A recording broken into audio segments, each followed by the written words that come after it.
everybody. We're doing dinner quick here tonight. My husband is about ready to go hunting.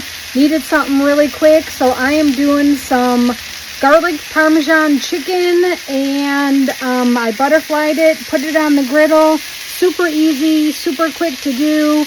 I'm making a chicken Caesar salad. He's making some chicken tacos with it because we both can't agree on what to do. So super simple. Literally, it is taking me less than 10 minutes to do this. Make sure it's cooked at 165. Super easy to do. You got to give this a try.